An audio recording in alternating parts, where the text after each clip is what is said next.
महुआ माली जिंदाबाद, महुआ माली जिंदाबाद। तो आपके संबोधन के लिए श्रीमती महुआ मांझी, माननीय राज्यसभा सांसद। बहुत बहुत धन्यवाद। Jharkhand officers, teachers and employees federation की तरफ से आयोजित आज के इस कर्मचारी संकल्प महासम्मेलन में मंच पर उपस्थित हमारे झारखंड सरकार के तेज तरार मंत्री माननीय सुदीप्य सोनू जी, यहाँ उपस्थित हमारे मंत्री परमादरणीय दीपक बिरुआ जी, पद्मश्री मुकुंद नायक जी, जिन्होंने आज यहाँ इतना खूबसूरत समा बांधा। कहते हैं सिरने से सुन का जिन्हें दुल्हन, जिनका चलना ही नृत्य और बोलना ही संगीत है, वह आप लोगों ने इस मंच पर देखा। और पूरे झारखंड से आए हमारे कर्मचारी बंधुगण, आप लोगों की एकता को मैं भी नमन करती हूँ।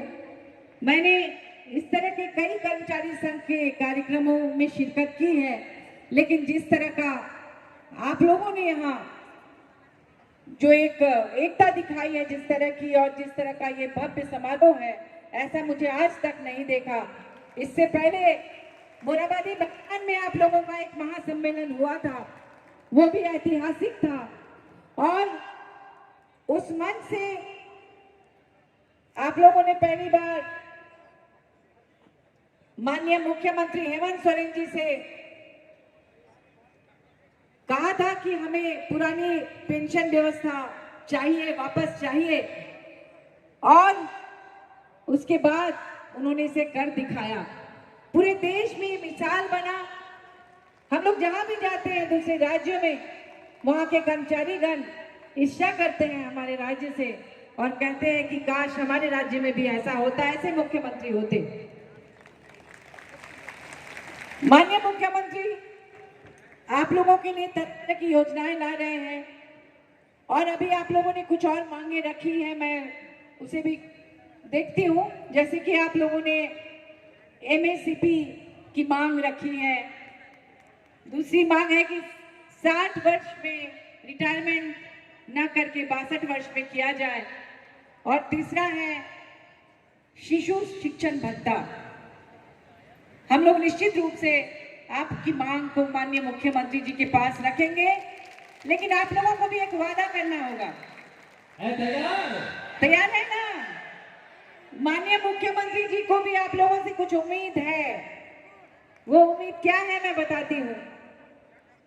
उन्होंने संकल्प लिया है कि अपने राज्य को, अपने झारखंड राज्य को इस देश का नंबर 1 राज्य बनाएंगे। माननीय दिशम गुरु शिबू सोरेन जी के सपनों को पूरा करने का उन्होंने संकल्प लिया है।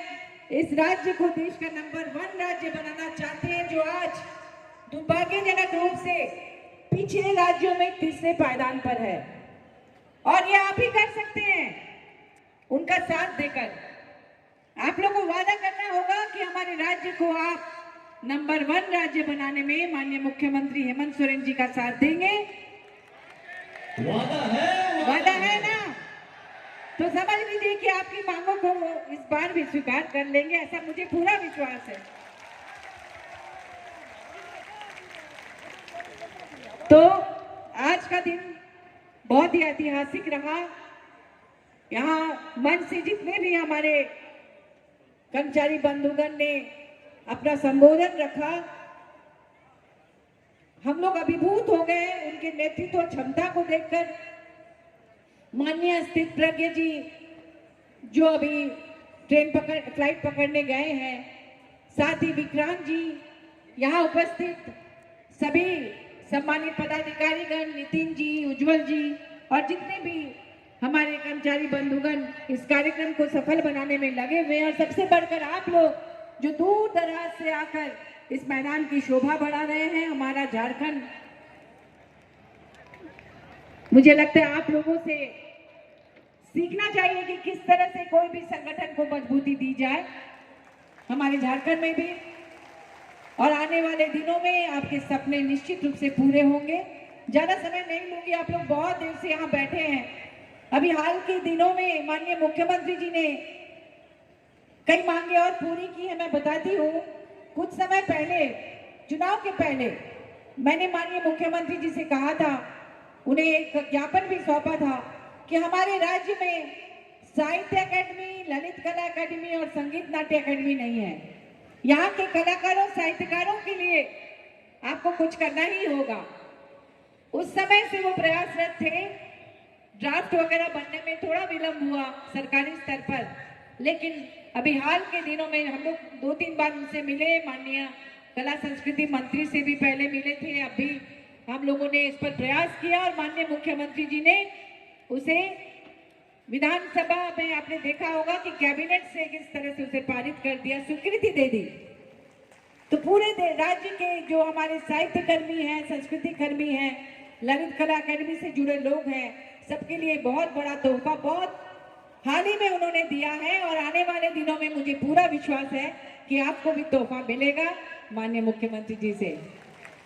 मैं साहित्य अकेडमी, ललित कला अकेडमी और संगीत नाट्य अकेडमी के लिए माननीय मुख्यमंत्री जी के साथ साथ हमारे माननीय कला संस्कृति मंत्री जी को भी बहुत बहुत धन्यवाद दूंगी। पूरे कैबिनेट को धन्यवाद दूंगी, झारखंड सरकार को धन्यवाद दूंगी। और बहुत बहुत धन्यवाद। जोहार आप सभी को। बहुत बहुत धन्यवाद महोदय आपके संबोधन के लिए।